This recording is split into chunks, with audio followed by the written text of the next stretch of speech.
Le SIC Podcast en mode Rocket, épisode numéro 24 et 72 matchs de la saison régulière ont été complétés pour le Rocket et les autres équipes de la Ligue américaine. C'est le temps des séries éliminatoires. On va en parler en long et en large dans ce premier bloc de cet épisode de En mode Rocket. Aussi, on va revenir sur le dernier week-end du Rocket à Toronto. Il y a eu d'évaluation, il y a eu un match où on testait certains concepts de jeu chez le Rocket de Laval. On va parler aussi, inquiétez-vous pas, du petit nouveau, le Vincent Rohrer, une entrée en scène, ma foi, vraiment réussie. Et également, là, on va parler de ce qui se passe ailleurs dans la Ligue américaine. Y a-t-il certaines équipes qui peuvent causer surprise en séries éliminatoires? Bref, on met la table pour ces séries éliminatoires de la Coupe Calder dans cet épisode. Je vous en souhaite un excellent. Le SIC Podcast en mode Rocket.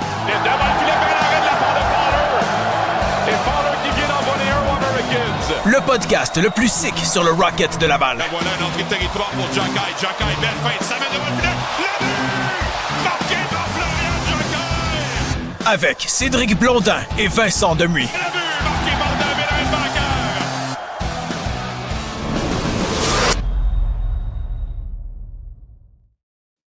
Bon mardi matin, Cédric, et aux gens qui nous écoutent, qui nous regardent. Je ne sais pas s'il est mardi par chez vous au moment où vous tapez cet épisode numéro 24 dans le mode Rocket. C'est le moment où on enregistre. Je vous salue. Bon printemps. Officiellement, cette saison de la Ligue américaine, on va commencer, est désormais chose du passé. 72 matchs ont été disputés là, pour toutes les équipes et 72 matchs ont été disputés par Sean Farrell, Cédric. C'est le seul qui aura joué tous les matchs chez le Rocket de Laval. J'imagine qu'il a tenu à jouer ce match de dimanche à Toronto pour compléter cette saison parfaite au niveau des matchs disputés. Et je commence ça avec une semi-balle courbe. Mais mes pensées ce matin vont aux Comets du Utica, Cédric. Faut que je commence avec ça. Honnêtement, ils m'ont renversé. Eux sont en mode séries éliminatoires depuis quoi? Le mois de janvier? Depuis qu'ils sont venus à la Place Belle au début du mois, après Noël, là, en Noël puis jour de l'an. Ils auraient tellement mérité d'accéder aux séries éliminatoires. Rochester, est-il possible d'entrer par une plus petite porte que ça en séries éliminatoires? Va chercher un point, tu finis ça avec 5 défaites de suite, tu vas chercher ton seul point à Hershey qui vont pas bien dans le mois d'avril non plus. Quand même, Rochester, je pense que c'était plus de 20 tirs au filet en première période dans leur dernier match du côté d'Hershey. Ça a été Cleveland qui vont chercher leur victoire pour s'assurer de ne pas jouer le play-in. Ça a été quand même une belle fin de semaine au niveau de plusieurs résultats à surveiller dans la Ligue américaine. Mais j'aurais aimé ça voir Utica en séries éliminatoires parce que honnêtement, je pense que c'est un groupe, surtout avec les Devils du New Jersey, pas en séries éliminatoires, qui aurait pu surprendre, moi je pense. 100%, mais je pense que pour le Rocket, c'est une bonne nouvelle cependant parce qu'on sait ce que les Comets ont fait comme gâcher la fête plusieurs fois en deuxième moitié de saison, puis on va leur donner crédit. Moi, j'aurais pas été surpris de voir les Comets surprendre les Marlies dans ce tour de play-in. Et le Rocket aurait probablement eu une longue série, là, même si le talent n'est vraiment pas égal entre les deux formations. Le travail, leur manière de jouer défensivement aussi. Là, ils ont quelques bons vétérans. Donc, mais chapeau à eux. Honnêtement, tu as bien fait de le mentionner parce que jamais au grand jamais, avec leur début de saison, qu'on se serait attendu à ce qui... Ça ressemblait drôlement à l'année passée. On en a parlé longuement. L'année passée, il avait tellement mal commencé aussi. Et là, il se retrouve à la porte des séries par un petit point. Là. C'est quand même assez spécial. J'ai pas réussi à trouver l'information, mais combien de points de retard avait-il au mois de janvier? Déjà plus de 10 points, au moins 10-15 points facilement. Je veux dire, c'est un groupe Je vais te la trouver, l'information, Vincent. On était dans ces eaux-là, certainement. Puis non, puis je veux dire, avec si les Devils étaient encore en série, là, Là, peut-être que là, c'est un groupe qui peut moins menacer en séries éliminatoires, mais là, tu retrouves un gars comme Lenny Amenao, certainement pour les séries éliminatoires, un Brian Allonen, un Topias Vilaine. Alors, tu n'as pas de vilaine chance, Cédric, hein, en séries éliminatoires pour prendre ton genre de jeu de mots. Puis, honnêtement, qui sait avec un Nico Daz qui, lui, ça a été un début de carrière en dents de scie, mais il est capable de jouer de grands matchs. Alors, qui sait, si tu as un Nico Daz là, en pleine possession en pleine possession de ses moyens, c'est-à-dire, on ne sait jamais ce qui aurait pu arriver avec les Comets de Utica, puis dans un play-in contre Toronto, honnêtement, je pense, je dis pas que les Americans sont morts, mais je pense que ça aurait été une bien meilleure série entre Utica et Toronto, bref. Ouais, 100%. Je pense que oui. Mais je suis en train de faire la recherche en passant là, pendant ce temps-là. Mais tu as bien fait de le mentionner là, pour justement là, que Utica aurait probablement. Puis on ne sait jamais, honnêtement, aussi du côté de Rochester, si Rochester peut peut-être causer une petite surprise. Ce qui me surprendrait, mais on ne sait jamais. On ne sait jamais ce qui peut arriver, évidemment. Là, donc, est-ce que ça arrivera? Pendant que tu termines ton propos, je propose qu'on regarde le portrait des séries qu'on a dans la Ligue américaine. On parle de cette fameuse série, le play-in entre Toronto et Rochester. Bien entendu, les positions numéro 4 et 5 dans la section nord. C'est une série qui va commencer demain du côté de Toronto, avec un match, le numéro 2 du côté de Rochester vendredi, une série qui va se terminer dimanche. Évidemment, Cédric, j'ai de la difficulté à ne pas voir Toronto sortir de cette série-là comme grand gagnant avec comment Rochester a mal joué dans les derniers mois, dernières semaines de la saison. Comme je le disais, 5 défaites de suite présentement. Devon Levi ne connaît pas une bonne année. On a perdu Isaac Rossel en cours de route. C'est vraiment la chimie de l'équipe qui s'en est fait, qui est un peu vers le bas depuis quelques semaines, veut pas, avec Buffalo qui est en séries éliminatoires. Puis là, Toronto, on l'a vu en fin de semaine. C'est pas parfait. C'est une équipe quand même qui a eu beaucoup de revirements dans leur game, mais t'ajoutes, t'as vraiment une équipe A+, présentement. T'as une meilleure équipe que tu avais en début d'année avec un gars comme Mason Cowan qui s'ajoute. Qui, oui, en fin de semaine, voulait faire son one-man show à l'occasion, là, mais sur papier, c'est un net avantage Toronto, surtout si Aktiamov est capable de bien jouer dans ces 3 matchs-là. Ouais, ce serait intéressant. C'est sûr qu'on va regarder cette série du coin de l'œil, Vincent, toi et moi, évidemment. Et puis, est-ce que tu me permets de répondre à ta question que tu m'as posée tantôt? Je lis l'information. Vas-y. Utica, au 2 janvier, lors du premier match de l'année 2026 à la Place Belle, avait 19 points de classement en 28 matchs.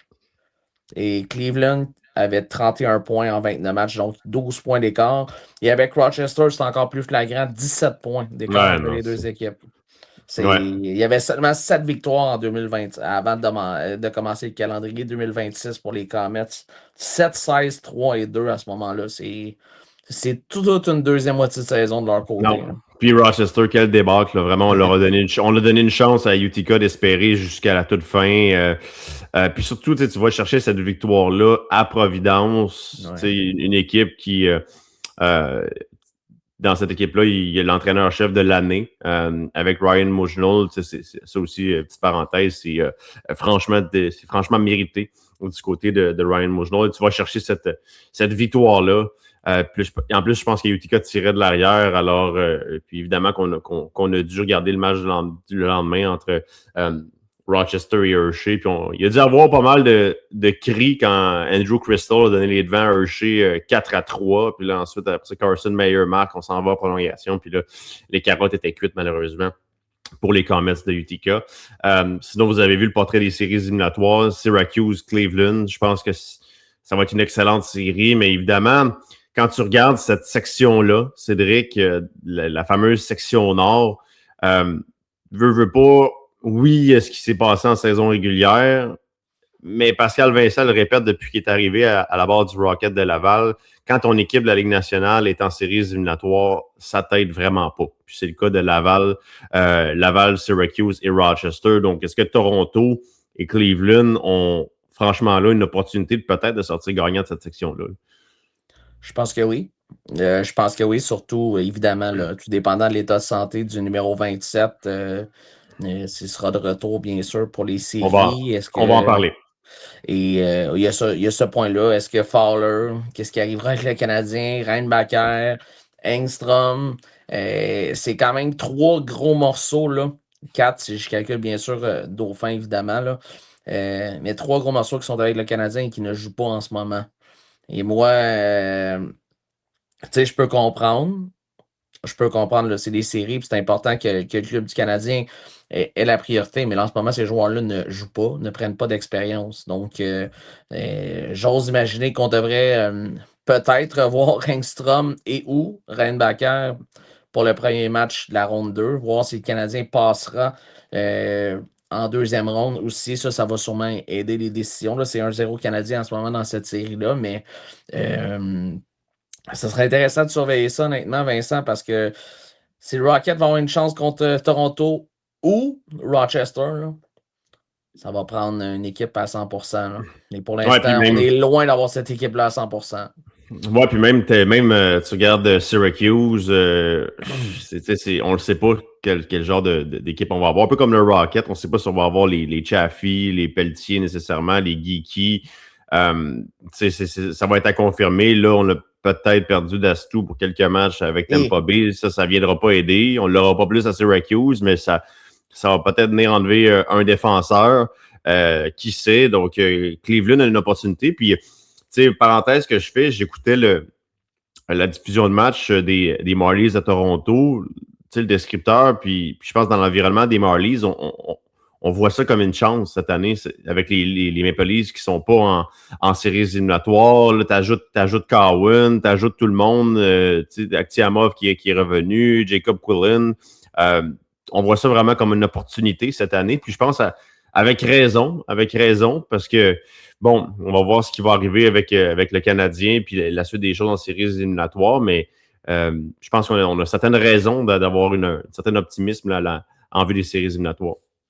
Ouais, ben honnêtement, je pense que les Marlies, ils sont bâtis pour les séries. Ça pourrait être une excellente série face au Rocket, mais je pense que ça va être moins facile que les gens en pensent face à Rochester, Vincent. Et Rochester reste quand même qu'ils ont des bons joueurs dans leur équipe, là. Moi, je serais pas surpris que ça se rende en 3 cette série-là. Donc, mais la chose qui m'a fait un peu surprise hier, j'ai vu sur X, hein, Rochester et Toronto se sont affrontés seulement 4 fois cette année. Ouais, hein?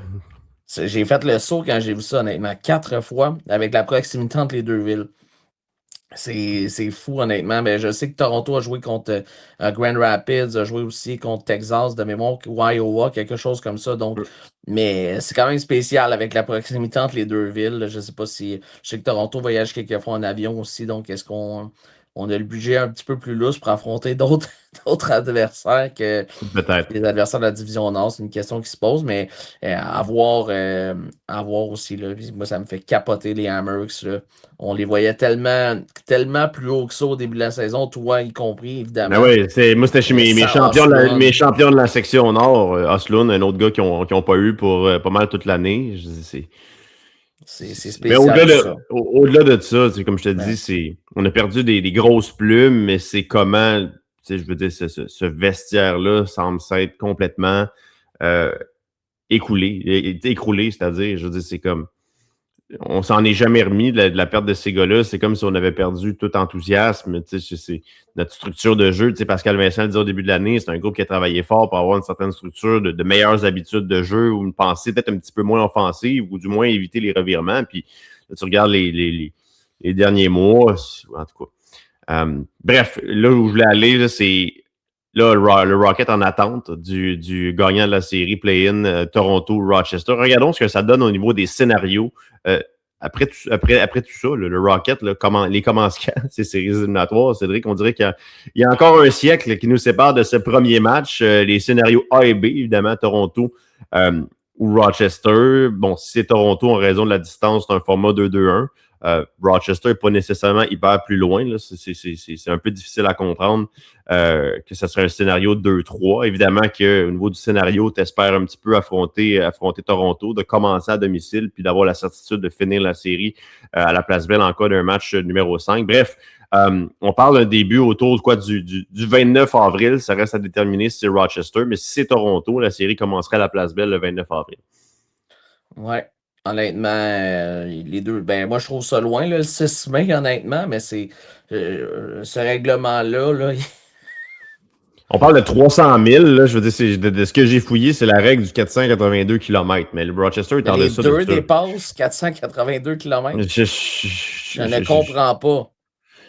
En tout cas, je veux dire, l'année passée, c'était difficile à comprendre également. Je veux dire, Cleveland, Rochester, c'est moins loin que Toronto à raison du trafic. je ne sais pas, C'est complètement. les douanes ou quoi que ce soit, mais tu sais, en même temps, on revient à ce qu'on disait il y a quelques semaines de cela, l'avantage de la glace. Qu'est-ce que ça veut dire finalement dans la Ligue américaine? Je veux dire, Surtout dans un 2-3-2, 3-5. Tu sais, c'est parce que tu commences un format 2-3, tu commences ça sur la route, tu pars les deux, t'es dans le caca. Tu sais, t'es franchement dans le caca. Là. Disons que ce serait Rochester, tu pars les deux matchs là-bas, puis eux doivent seulement gagner un des 3 matchs, puis ils gagnent la série. Tu sais, je veux dire, c'est. Alors, c'est un format qui, ben, certains diront que de commencer une série à l'extérieur, c'est loin d'être si pire, là, que ça peut être tu peux tourner ça à ton avantage. Mais bref. Ouais, mais j'ai justement vu ça, là, que hier, c'est qui, Elliot Friedman, qui a lancé qu'il y avait un directeur général qui avait amené ça, il y a quelques, je pense que c'est Ken Holland, quelque chose comme ça, qui avait amené la possibilité que l'équipe favorite dans chaque série prenne la décision de commencer sur la route ou à la maison. Il avait Ouais, proposé ouais. ça, mais je trouve ça extrêmement intéressant, cette option-là, puis et tout à fait dans une série 3 de 5 comme ça, la série face aux Hammers. Il y a toujours le fameux, tant que tu perds pas un match à la maison, tu n'es pas dans le trouble. Mais là, c'est ça. Si tu perds tes 2 matchs sur la route, tu es pas mal dans le trouble aussi. Donc, En même temps, Laval avait joué un type 2-3 contre Cleveland la saison dernière. Ça s'était bien déroulé en séries c'était la même chose éliminatoires. contre Rochester aussi, de mémoire. Hein? Ouais. Puis, mais contre Cleveland, de mémoire, on avait remporté les 2 matchs là-bas. Donc, Tout à fait. Cleveland, En tout cas, le premier, oui, j'étais là. Puis ils avaient gagné ce donc match-là. là, c'est sûr que si tu remportes les 2 matchs à l'extérieur, tu es dans le siège conducteur. Là, vrai, et puis ça a été le cas. Le Rocket l'avait remporté en 4 matchs contre Cleveland. Merci, bonsoir. On passait à la finale de la section Nord avec tout ça. Donc, pendant ce temps-là, toujours une longue pause, Cédric, pour le Rocket de Laval. On va suivre cette série-là, certainement. Toronto, Rochester. Évidemment que ceux qui écoutent le podcast vont se dire, voyons, Rochester n'a aucune chance de sortir de là. Évidemment que si j'avais à mettre mon hypothèque là-dessus, ce serait Toronto gagnant de cette série-là. Mais un 2-3, là, tu sais jamais. C'est vrai, franchement jamais. Rochester va chercher ce premier match-là. Puis là, Toronto commence à perdre un peu le nord, puis tu sais pas comment ça peut se dérouler. Devon Levi peut décider d'être tout feu, tout flamme à ce moment-ci, puis changer la donne en série éliminatoire. Mais bref, dans le scénario qui est rêvé pour les partisans du Rocket, je pense qu'une série Laval-Toronto, ça aurait un cachet un petit peu plus spécial que Laval-Rochester à ce point-ci. Ouais, je suis d'accord avec toi là-dessus. On va enchaîner avec le prochain sujet. J'ai bien des clips audio à vous offrir sur le premier match en carrière dans la Ligue américaine de Vincent Rohrer. Franchement, c'était pas surprenant ce qu'on a vu de Vincent Rohrer dans son premier match dimanche à Toronto. Ça paraît que c'est un gars qui a joué 3 saisons dans un excellent programme du côté de Zurich. Ça paraît que c'est un gars qui jouait déjà chez les professionnels. Ce qu'on vous a dit à ce podcast au sujet de Rohrer, c'est exactement ce qu'on a vu dans le premier match. Un gars qui a un excellent sens de la compétition, qui a un bon bâton. Puis là, il jouait en désavantage numérique avec Owen Beck, Cédric, puis il récolte ses 2 points là-dessus. Je veux dire, c'est mais plusieurs chances de marquer, là, donc, dont 2 en première période, un but, 2-3 chances de marquer dans ce match-là. Bref, il n'a pas été invisible, loin de là. Mais son but, tout un but, en passant. Hein? Non, un petit peu. Merci, pas vraiment. Pas vraiment. Merci aux défenseurs des Marlies, que je me rappelais plus c'est qui pour avoir envoyé cette rondelle-là derrière le gardien de but. Puis surtout, merci à Easton Cowan pour ce revirement qu'on voudrait se passer en séries éliminatoires, certainement. Ouais, mais moi, c'est. Puis au-delà de son but, moi, c'est son jeu sur le but d'Owen Beck, lorsqu'il a pressé le gardien pour mener à ce revirement. C'était de toute beauté, honnêtement, Vincent. Puis, il y a une éthique de travail. Moi, j'ai adoré ce que j'ai vu de Rohrer, là, honnêtement. Il a sa place. J'ai hâte de voir les décisions qui seront prises du côté de Pascal Vincent et pour la suite des Honnêtement, change ton temps de verbe, parce que je pense que la décision est déjà prise. Non, j'ai hâte de voir. J'imagine que. Il va être dans le line-up. Là, ben oui, ouais, mais. Puis je lui ai parlé après le match, puis il avait l'air d'un gars qui sentait, du moins pas qui savait, mais qui sentait qu'il allait être dans le line-up. Mais tu sais, je pense que c'est clair que tu regardes ce joueur-là, puis tu vois son style de jeu se transposer dans la Ligue nationale sur un 4e trio assez facilement, de prime abord. Et deuxièmement, tu vois que son pain et son beurre dans son succès va être deux choses. L'échec avant. Moi, je pense que c'est un gars qui peut être excessivement menaçant en échec avant parce qu'il est rapide, parce qu'il n'a pas peur d'aller où ça fait mal, parce qu'il sait comment agir comme attaquant qui met de la pression en échec avant. Puis deuxièmement, en désavantage numérique. Tu le vois que c'est un gars qui jouait cette facette du jeu-là en séries éliminatoires. D'ailleurs, il a gagné 2 fois le titre en Suisse avec Zurich. Puis des parcours de séries éliminatoires qui sont longs, lui, il a connu ça. Il a réussi quand même passablement à éviter les blessures du côté de Zurich également. Donc, je pense que c'est un joueur qui est un très, très beau projet. C'est pas le plus costaud, mais il joue gros quand même dans sa façon de jouer. Là. J'ai eu des échanges sur X avec certains partisans.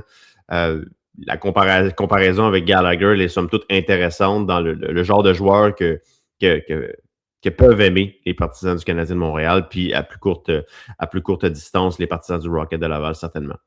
Ouais, ce serait intéressant de voir comment qu'il va se développer. Et tant mieux s'il est capable de remplir ce rôle-là, surtout en série. Le Rocket en aura certainement besoin. Je vais vous faire entendre du stock. Avant de commencer, les joueurs de la Ligue américaine, parfois, ma qualité audio n'est pas exceptionnelle parce qu'on avait des problèmes d'Internet dans l'aréna des Marlies. Alors, ça, c'est parfois les défis de la Ligue américaine. Puis salutations à Frédéric Collerette qui a fait un excellent job pour m'offrir un plan B. Alors, on a fait les entrevues par téléphone. Il a fallu s'ajuster. Tout n'est pas rose nécessairement dans ce milieu-là. Alors, c'est un son plus téléphonique, Cédric. Tu as déjà fait correct. C'est un son plus téléphonique, mais je vous fais entendre back-to-back sur le match de Vincent Rohrer, Pascal Vincent et surtout le principal intéressé qui a récolté un but, une passe face aux Marlies dimanche. Je vais regarder le match sur vidéo, mais c'est évident que ça serait de mentir que de dire que le 14 n'a pas eu un excellent match. Sa vitesse, sa combativité, son bâton, on l'a joué dans des avantages numériques, quand même bien fait, il a marqué un but, mais au-delà de ça, là, on voit qu'il y a des habiletés défensives et aussi offensives, mais j'aime son niveau de compétition. Team lost. I feel like that's always when you play your first game, and we lose. It's obviously not the best thing. On the other side, obviously, first goal and first assist, obviously, always feels good. And then we'll see what comes in the playoffs. Parler des séries, hein, ça, je te dis. Ça ressemble à ça. C'est l'extrait qui me fait dire que pas sûr, je pense pas qu'on y a fait de promesses. Ça, c'est pas le style de Pascal Vincent, Martin Laperrière, Daniel Jacob. Je veux pas que ça va y aller au mérite.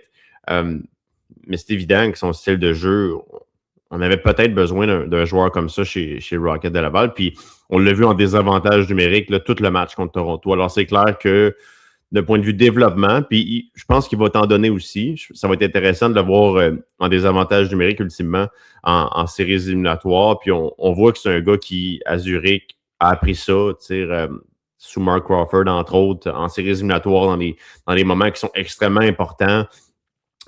Oui, malheureusement, son équipe de Zurich s'est inclinée contre Davos là, en demi-finale. Ça ne s'est pas passé comme les 2 éditions précédentes.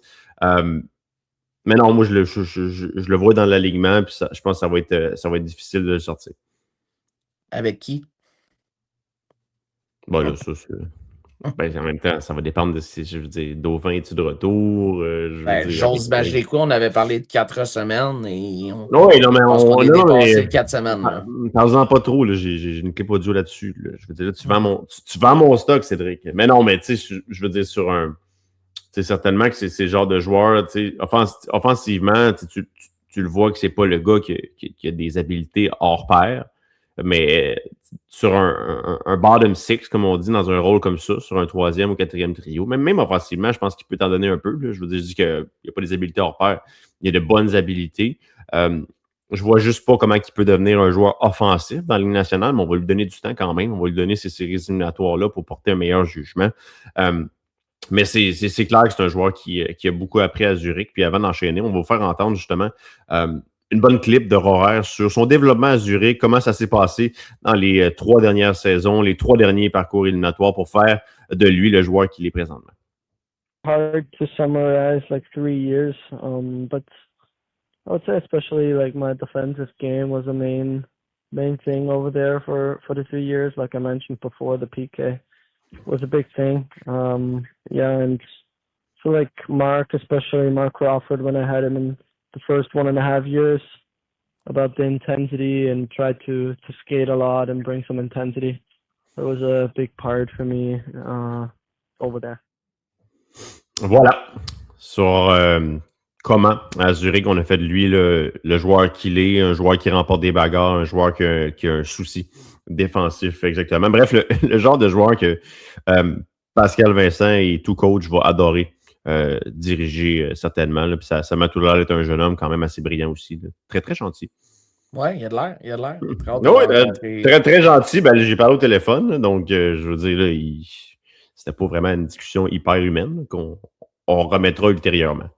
Ben oui, ça va arriver assez vite. Toronto. Match numéro 1 à Toronto, le Rocket qui avait quand même un effectif très, très intéressant. Je pense qu'on avait un petit peu tout le monde. Le lendemain, on a donné congé là, à Belzile, Roy notamment, Middlestad. Ça m'a un peu surpris aussi qu'on lui donne un congé. Il y a des petits bobos qu'on n'est pas au courant, peut-être.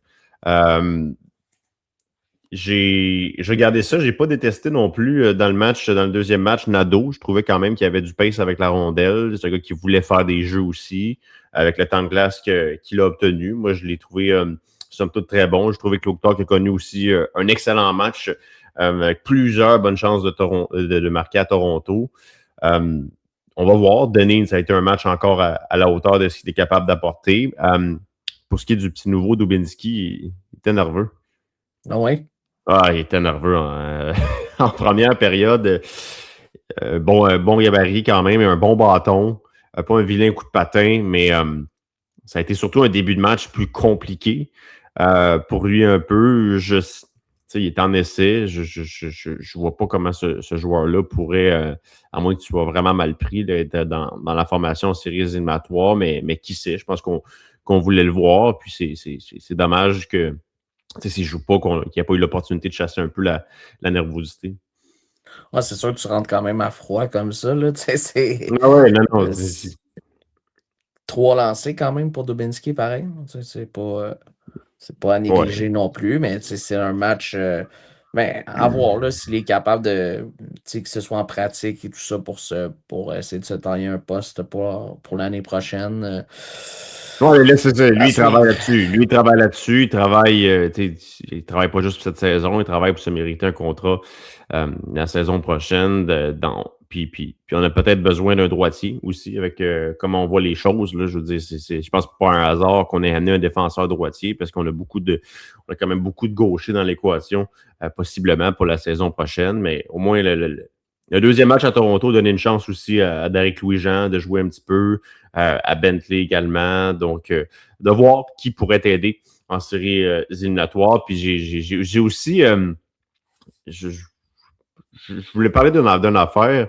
J'ai regardé comment Josiah Didier jouait le désavantage numérique. Puis, je ne veux pas en séries éliminatoires, ça va être ça. Ça va être que des gars occupent des chaises très, très précises par moment. Puis, j'ai trouvé qu'il jouait... C'est pas nouveau, là, mais j'ai porté une attention là-dessus.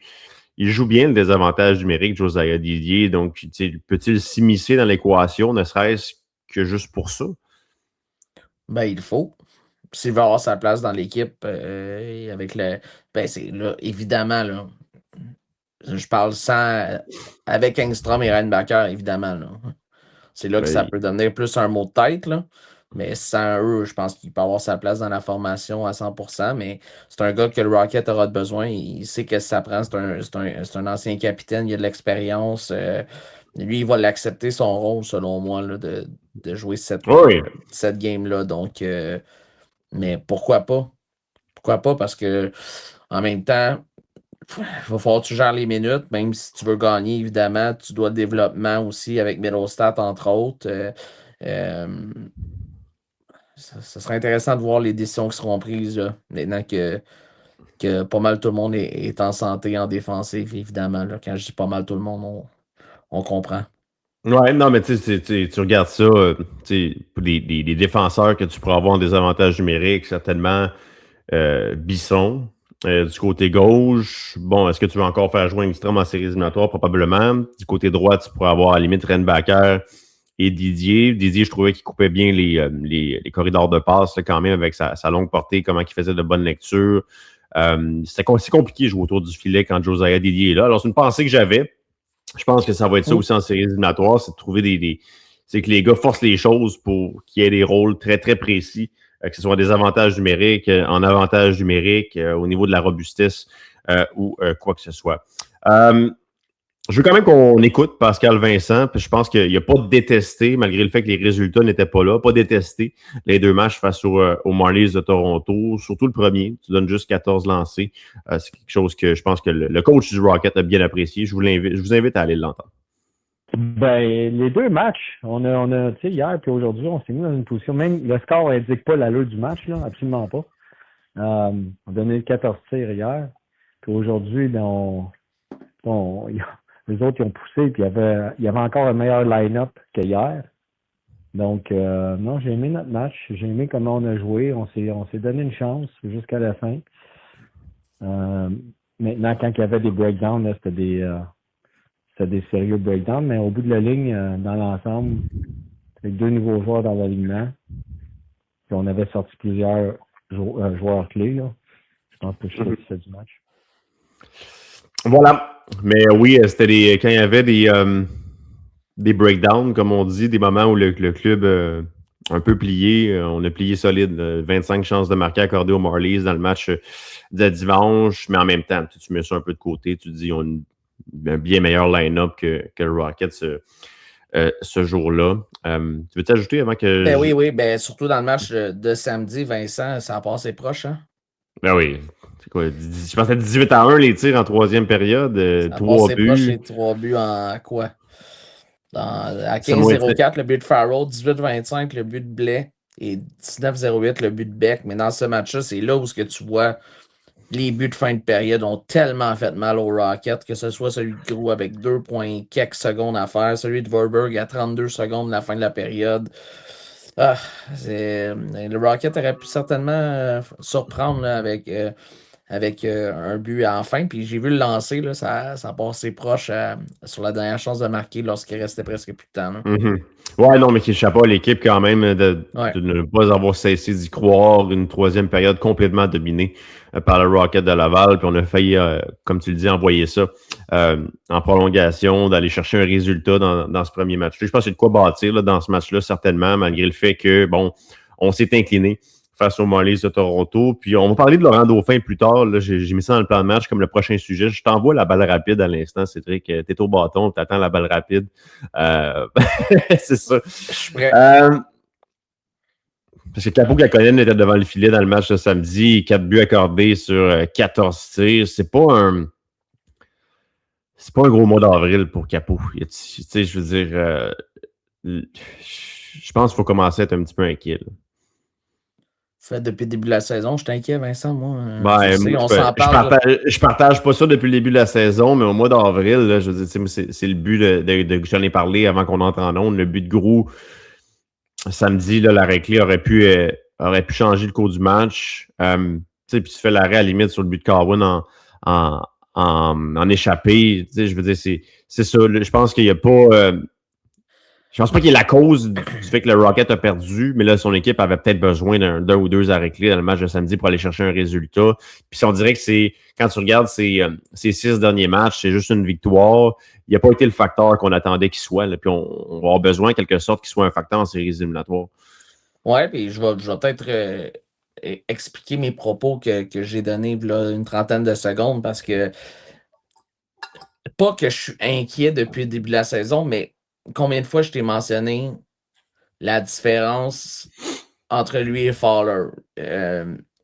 Évidemment, c'est deux gardiens différents. Là. Le point n'est pas là. Mais honnêtement, il ne fait pas l'arrêt Non. clé lorsque l'équipe a besoin. Ce que Fowler est capable de faire. Moi, c'est ce qui m'inquiète, qu'il y a de l'expérience quand l'équipe a besoin d'un gros arrêt, puis ça va être le cas en série. Il ne le fait pas actuellement. Et ses chiffres, OK, ils sont respectables quand même. Non, mais tu veux ces chiffres au mois d'avril? Je les ai. Non, ben, tu peux me les donner, mais je parle en saison globalement. Avant, mettons, le Moi, mois d'avril, ces chiffres moi, étaient respectables, mais les chiffres ne représentaient pas la confiance que moi j'avais en OK. regardant les matchs qu'il allait faire la différence. Combien de fois cette année on a dit que Capo Kakkonen, quand il était devant le filet, il a fait la différence pour permettre au Rocket de l'emporter? Une fois? Non, Peut-être? c'est pas arrivé assez souvent, mais je te donne ces chiffres. Après ça, je te laisse Vas-y. continuer. Au mois d'avril, fiche de 1-2-1. Il n'a pas fini une game contre Calgary. Une moyenne à 4,75 puis un pourcentage d'arrêt à 7,87. Je te dis, puis depuis le 25 mars, si tu recules la cassette un petit peu plus, si tu rembobines, j'adore ce mot, rembobiner. Depuis le 25 mars, une fiche de 1-2-3. Il va Ça, falloir c'est 4 que ça meilleure. de moyenne de but contre, c'est ça? Bon, depuis le 25 mars, je ne sais pas c'est quoi sa moyenne de but contre. Ça doit être autour plus proche de 4 que de 3, là, probablement. Là. Ça fait une suite logique 1, 2, 3, 4. Tu sais, je veux dire, puis il y a des moments où l'équipe devant lui n'a pas bien joué, mais tu as besoin que ton gardien de but donne un petit peu de momentum. Puis, tu sais, tu as besoin que Capo Kakkonen soit ce que Hunter Shepard a été dans le dernier match de l'année, en quelque sorte. Tu sais, parce que des fois, il était bombardé, puis tu sais, il y a un but que tu as plus de la misère en fin de semaine, puis c'est correct, tu as le droit. Sauf que il a sauvé pas mal il a sauvé son équipe, puis il a gardé le Rocket dans le match quand même, dans le dernier match contre Toronto. Puis t'espères qu'un peu Capo Kakkonen soit ça. Puis je veux pas lancer le débat en vue des séries éliminatoires, Kakkonen contre Shepard. Mais si Kakkonen ne fait pas le job, Cédric, tu vas peut-être être tenté de donner une chance au gars qui en a gagné 2 Coupe Calder, à un moment donné. Tu sais. Ouais. Mais moi, Vincent, je vais y aller de quelque chose d'assez drastique. Là. Moi, je pense que si le Rocket veut faire un parcours en série, ça va prendre Jacob Fowler. Je n'ai pas confiance en les deux gardiens en ce moment. À moins que l'équipe joue en unité pour permettre à Kakkonen de retrouver ses repères. Sinon, ça va être difficile. Ça va être difficile d'avancer dans ces séries-là avec Kakkonen. Puis, il peut nous surprendre. Il s'est rendu loin l'an dernier, évidemment. Là. Donc, Non, il faut absolument que le Kakkonen de Charlotte revienne au bercail. Moi, ça va être Kakkonen qui va être devant le filet lors du premier match du Rocket en séries éliminatoires, à moins d'une surprise carrément qui sort du placard. Là. Je veux dire, qui est bien caché puis que je vois pas comment ça peut pas arriver. Kakkonen va être devant le filet. Mais je dis juste au niveau de la patience, je sais pas à quel point on va être patient avec lui si ça marche pas, disons, dans les 2 premiers matchs. Là. Je veux dire, puis t'as pas tort. Tu sais, je m'attends, si le Canadien, malheureusement, passe pas Tampa Bay, puis je pense qu'ils peuvent passer Tampa Bay en première ronde des séries de la Ligue nationale, c'est évident que Jacob Fowler était sur le roster, comme on dit, sur l'effectif, avant la date limite des transactions. Donc, il peut rejoindre le Rocket à tout moment, puis être le gardien de but partant en séries éliminatoires. Puis puisqu'il ne garde pas les buts présentement avec Montréal, je pense que c'est ça qui arriverait. Ben moi, je commence à me poser. C'est sûr et certain que là, tu le veux comme numéro 2 s'il arrive quoi que ce soit à Dobèche, puis je vais toucher du bois parce que visiblement, il n'y a plus de confiance à Samuel Montembois en ce moment-ci, mais est-ce qu'on rend service à Fowler en ce moment en ne le faisant pas jouer? Je pense pas. Même chose dans le cas d'Engstrom et Reinbacker, mais je regardais la cédule là, face au Lightning, évidemment, Vincent, si la série se rend en 7 matchs, la série se terminerait le dimanche le 3 mai. Match numéro 6 le 1er, match numéro 5 le 29 avril. Donc ça coïncide, évidemment. Ça me surprendrait que la série se termine avant un match 6 ou 7, évidemment. Là. Surtout si le Canadien s'incline face à Tampa. Mais est-ce que dans un scénario où ça arrive en 7, il pourrait arriver plus loin dans cette série-là, que ce soit face à Toronto ou à Rochester. Le Rocket en aura besoin parce que là, en ce moment, il Ouais. ne joue pas. Et pour moi, Ouais, c'est le revers de la médaille qui est plate. Qui est vraiment plate, puis malheureusement, c'est à cause que Montembeault, tu sais que ou t'as pas confiance qu'il va pouvoir faire la job. Donc, ouais, c'est littéralement ça. Donc, parce qu'en série, tu peux pas dire je vais l'habiller, je vais le mettre sur le banc. S'il arrive quoi que ce soit, tous les matchs, toutes les minutes sont importantes dans chaque match des séries. Donc, tu ouais, prends c'est pas ça. de chance. C'est un dur constat également pour Samuel Montembeault. Ça veut dire que, disons que Daubèche joue 45 minutes dans une game, tu lui fais même pas confiance pour 15 minutes. Fait que t'es prêt à sacrifier des matchs complets d'expérience de série de la Ligue américaine à Jacob Fowler pour ça. Mais attendons de voir quand on va arriver plus proche du match. Peut-être qu'il y a des décisions qui vont être prises. Quand Dobson va revenir, ça va certainement ramener un défenseur du côté de Laval. On va voir, mais veux pas, on revient à ce que je disais également pour Syracuse. Le fait que le Canadien soit en séries éliminatoires, ça vient pas aider Laval. Puis c'est pour ça que, oui, il y a un classement de la Ligue américaine. Oui, il y a des favoris. Les équipes qui terminent un premier, deuxième de leur section, c'est bien. Mais c'est pour ça qu'il y a toujours des surprises dans la Ligue américaine, parce qu'il y a des équipes qui ne sont plus les mêmes, veut pas, avec les équipes de la Ligue nationale qui sont en séries éliminatoires. Bref, ça va être intéressant à suivre du côté du Rocket de Laval. Petit mot sur Laurent Dauphin. J'ai questionné Pascal Vincent là-dessus. Puis avant de réagir à ça, on va aller vous faire entendre ce que Pascal Vincent a dit au sujet de Laurent Dauphin, qui pourrait fort bien être en uniforme pour le premier match des séries éliminatoires, là, quelque part vers la fin, très fin avril. J'espère que oui. C'était ça le plan. Puis jusqu'à présent, on sait ce qu'on s'est fait dire. Donc, non, on va le tester au courant de la prochaine semaine. Pour savoir s'il est capable de résister là, à la douleur. Donc, c'est à suivre, mais le plan, c'était qu'il y avait des bonnes possibilités de revenir. Rassurant quand même. Très rassurant parce que le Rocket en aura besoin. Tout le monde va retomber dans la bonne chaise à l'attaque. Ouais. Il y en a certains qui ne produisent pas autant que c'était le cas en début de saison, mais en même temps, j'ai hâte de voir comment que l'échiquier, comment ça va se placer, tout ça, là, les trios, quelle chaise on va donner. Un gars comme Davidson, un gars comme Mesher, un gars comme Rohrer, évidemment. Donc, même un Farrell, un Beck, comment qu'on va placer tout ça? On l'avait parlé qu'on s'attendait peut-être à revoir Farrell, Dauphin, Belzile ensemble.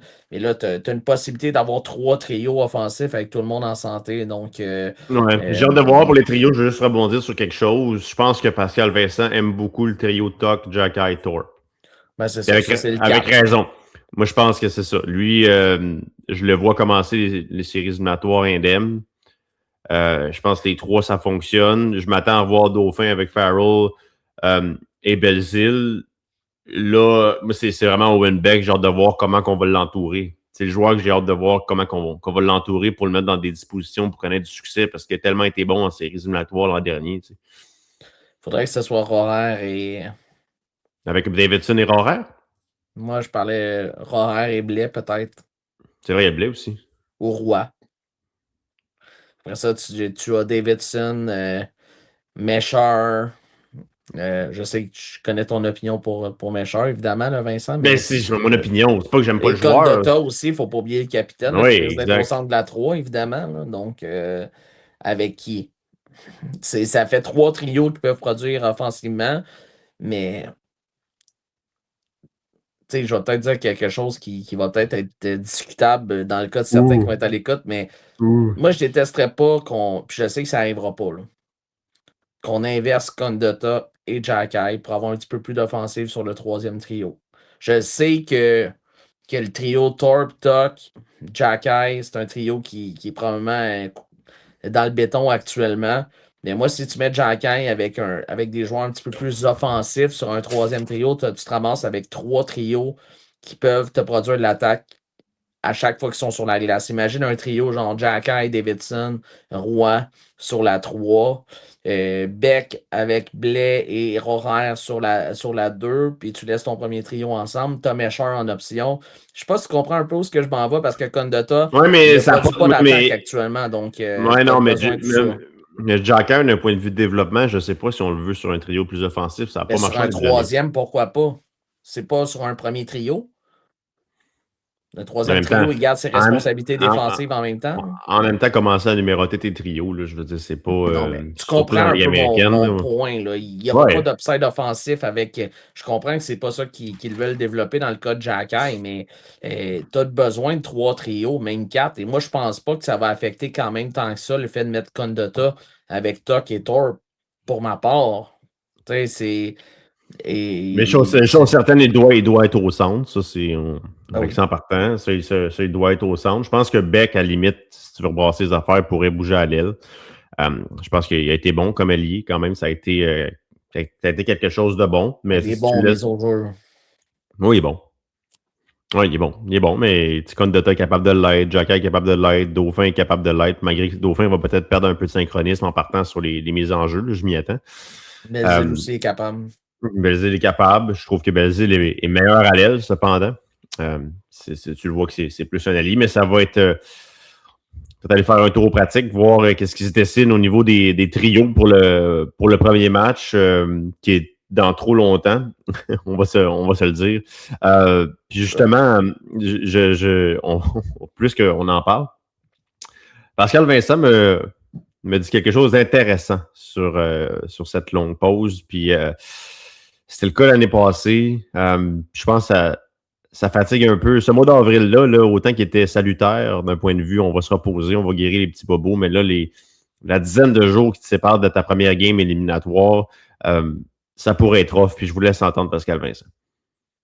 C'est sûr qu'on va regarder, mais non, ce temps-là peut être bénéfique, mais je trouve que c'est un peu long. Même notre mois d'avril, là, on ne joue pas souvent. On a joué là, les 3 dernières semaines, là, c'est 2 matchs par semaine. C'est un rythme qu'on n'est pas habitué dans la Ligue américaine ou même dans la Ligue nationale, mais c'est un rythme qui est un petit peu trop slow à mon goût pour garder le momentum, le rythme des matchs que tu peux pas refaire dans les pratiques. Ouais, puis c'est ça le désavantage quand tu termines premier puis que tu joues contre une équipe qui va jouer au moins 2 matchs de séries éliminatoires avant de te croiser, Ced. Moi, Ouais. C'est quand même spécial parce que là, je peux en parler parce que je l'ai vécu dans le junior. Le parallèle est intéressant, même si c'est pas le même groupe d'âge, Vincent. C'est que quand tu es en congé pendant trop longtemps, le premier match de la série, deuxième tour entre l'Armada et le Régiment avait 2 jours de congé avant de se présenter à Boisbriand, plus le voyagement de Saint John's. Aucune rouille. Ils ont dominé le match numéro 1, remporté 4-1. L'Armada, ça faisait 8 jours qu'ils étaient en congé. Une équipe méconnaissable. Méconnaissable. Et en plus de ça, imagine si tu commences sur la route. C'est là que tu peux être dans le trouble. Donc, tu perds ton exécution, tu perds ta façon de concevoir, ta façon de comprendre, ta façon d'exécuter ce que tu dois faire pour remporter un match de hockey. Puis là, le Rocket va au moins, à moins qu'on commence le 28 à Rochester, là, je veux dire, il va au moins avoir 10 jours de congé. Pas de congé, mais 10 jours où il n'y aura pas de match. C'est beaucoup, là. Puis en plus, tu as eu un mois d'avril où tu n'as pas forcément hyper bien réagi au fait d'avoir un calendrier plus allégé. Là. Ouais. Pas un grand mois pour le Rocket, là. Non, ça peut être un grand mois, mais en même temps, depuis le fameux X, on voit une tendance, là. C'est une tendance certaine là, du fait que je sais pas que. Les résultats sont là, c'est ça que je veux dire. Les résultats ne sont pas là, en fait, depuis qu'on a assuré notre place en série. Est-ce que c'est. Je sais pas. Je sais pas comment lire tout ça. Oui, il y a des joueurs qui ont été blessés, puis là, toutes les équipes en ont. Il y a beaucoup de joueurs avec le Canadien. C'est sûr que ça n'aide pas l'absence d'Engstrom, Reinbacker, Fowler. Je pense que c'est un facteur de plein de choses. Puis j'ai hâte de voir comment le groupe va être prêt. Parce que de pratiquer, c'est une chose.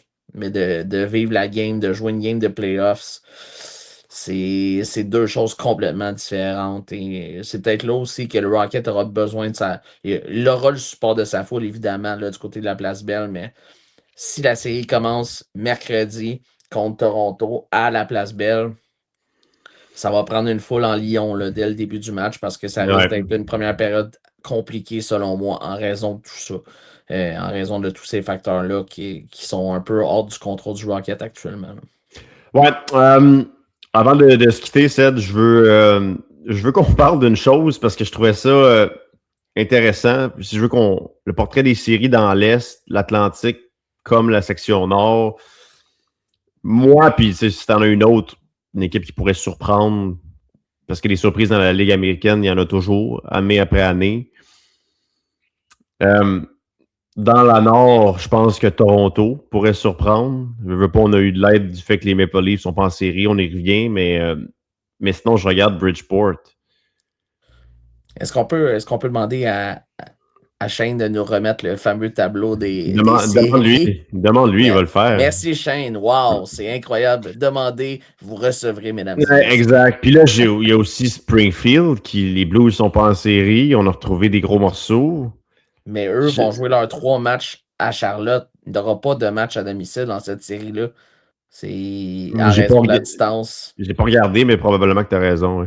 Ouais, j'avais vu quelque chose. Mais Hershey, ça sont pas une grande fin de saison. Bon, là, ils vont retrouver Protas, ils vont retrouver leur équipe A, veux pas.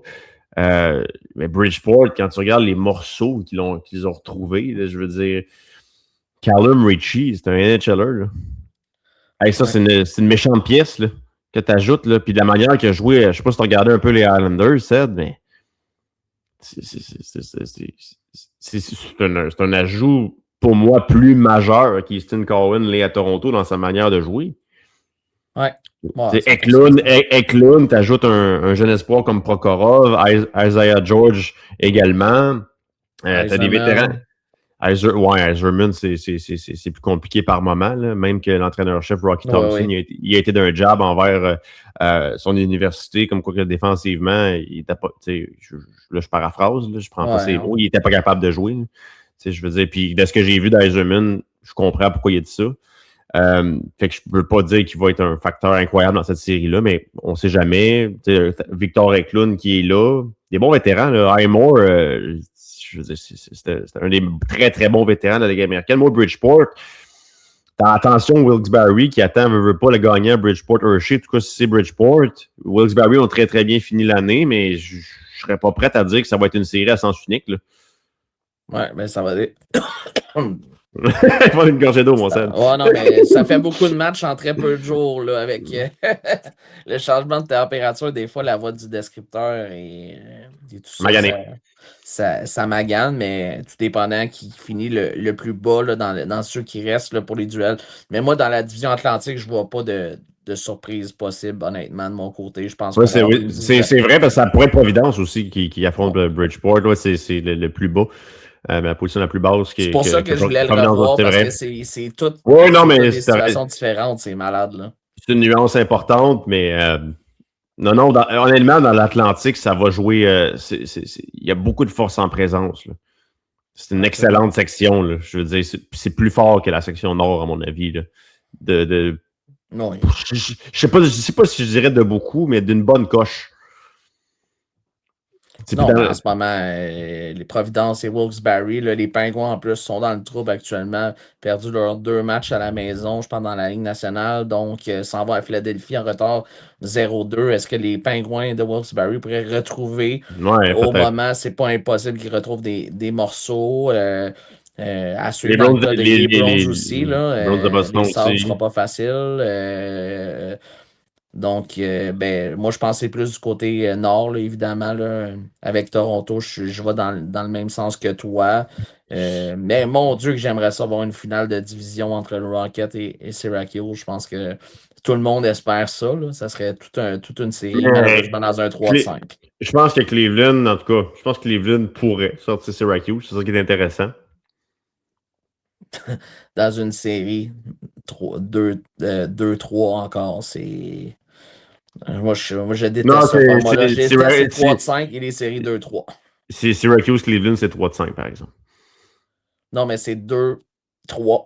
Ah, OK, 2-3. C'est pas 2-2-1, c'est ça que je veux dire. Là. Mais je te fais... je ne sais pas à quel point c'est une prédiction, mais surveiller Bridgeport. Alors, dernière année là-bas, dernier parcours là-bas avant de déménager du côté d'Hamilton. Si Marcus Högberg est capable d'être bon devant le filet, ce qu'il malheureusement n'a pas été en mesure d'être du côté du Texas la saison dernière, watch out. Watch out les Islanders de Bridgeport, puis à ne pas oublier Springfield non plus. Je vais surveiller ça attentivement dans l'Atlantique, Cédric, puis assurément qu'on va suivre ce qui se passe dans la section nord. On va se quitter là-dessus, mais simple rappel, si toi ou les gens ont le goût d'écouter cette série-là entre Toronto et Rochester, ça commence demain du côté de Toronto avec un match numéro 2 vendredi du côté de Rochester, match ultime si nécessaire dimanche du côté de Toronto. Donc, on voyagera entre les deux destinations et assurément, je vais regarder un peu ce qui se passe dans cette série-là entre Toronto et Rochester. Évidemment, on peut peut-être y aller avec une petite prédiction en terminant dans cette série-là. Toronto en 3. Toronto en 2. Toronto en 3. Bon. Alors, Rochester, tu leur en donnes une et match ultime du côté du Coca-Cola Coliseum. Excellent. Rochester gagnera le match 1 et Toronto les 2 matchs suivants. Pourquoi pas? Pourquoi pas? Juste pour mettre un petit peu de piquant. Et ça tombe bien. Pas de conflit d'horaire pour regarder ces matchs-là. Ça tombe entre les matchs de jeudi et samedi du côté de Moncton. Donc, extraordinaire. Surveiller ça. Extraordinaire, celle. On regarde ça, ce qui se passe dans cette série-là, le fameux play-in dans la section nord. Et je t'en souhaite une belle semaine, une belle série Toronto-Rochester. On risque de se reparler la semaine prochaine. Ouais, ça c'est sûr. Merci beaucoup, Vincent. Merci tout le monde. Salut. Salut. Et c'est fini pour aujourd'hui. On espère que vous ne vous ennuierez pas trop de nous d'ici la prochaine fois. Abonnez-vous à le Sick Podcast en mode Rocket sur YouTube, X, Facebook, Instagram et toutes les plateformes audio.